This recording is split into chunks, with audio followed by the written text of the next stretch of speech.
महाराज जी, मेरा प्रश्न ये है कि हमारे मंदिर में भक्तांबर पाठ बहुत भव्य तरीके से किया जाता था, जिसमें एक एक श्लोक बोला जाता था। फिर उसमें एक एक परिवार भक्ति पूर्वक दीपक जलाने के लिए आता था।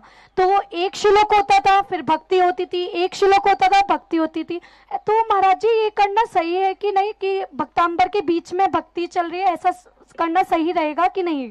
भक्तांबर को दो रूप में देखना चाहिए, एक अनुष्ठान और एक सांस्कृतिक कार्यक्रम।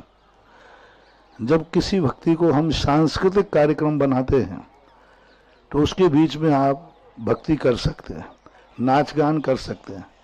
लेकिन जब किसी भी चीज का हम पाठ करते हैं तो पाठ के रूप में और अनुष्ठान के रूप में बीच में रुकावट नहीं आना चाहिए। पाठ अखंड रूप होना चाहिए। जब हम दीप पूजन करते हैं रिद्धि का तो अखंड रूप में होना चाहिए, बीच में सांस्कृतिक कार्यक्रम नहीं होना चाहिए, क्योंकि वो एक अखंड अनुष्ठान है। बीच में तुम कोई भी भजन गा रहे हो, बीच में तुम फिल्मी दुनिया के गाने गा रहे हो, फिल्मी दुनिया में और भी नाच गान कर रहे हो, और वहां वो जो मूल सूत्र है वो अपने आप में अंतराल को प्राप्त हो जाएगा।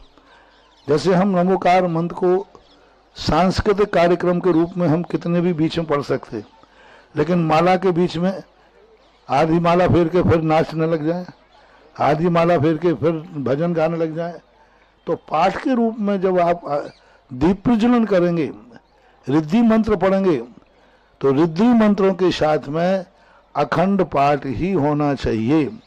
फिर उसको अखंड दीप प्रज्वलन का रूप न लेकर के भक्तांबर सांस्कृतिक कार्यक्रम, भक्तांबर के साथ सांस्कृतिक कार्यक्रम करो ना, कोई आपत्ति नहीं है। विधान में आप गाइए, विधान में आप गा सकते हैं।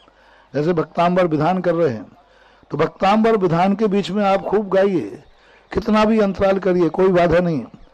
लेकिन भक्तांबर जब आप पाठ कर रहे हैं, मंत्रों का दीप पूजन कर रहे हैं, तो मंत्रों के बीच में किसी भी प्रकार का सांस्कृतिक कार्यक्रम नहीं होना चाहिए, क्योंकि वो एक जाप है, वो एक ऐसा अनुष्ठान है जिसमें हमें मंत्रों को और भक्तांबर के स्कूल से जोड़ना है, और जो भजन आएंगे उनसे उपयोग बढ़ जाएगा, सबका उपयोग बढ़ जाएगा। जो भक्ति में रंगा हुआ है वो नाच गान में अटक जाएगा।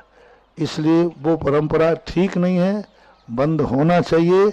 लेकिन भक्तांबर का सांस्कृतिक कार्यक्रम आप करें तो बिना दीप पूजन करके शौक से जलाएं, फिर रिद्धि मंत्र नहीं पढ़ें, फिर आप अपने जलाते जाएं, कितने भी जलाएं, ऐसा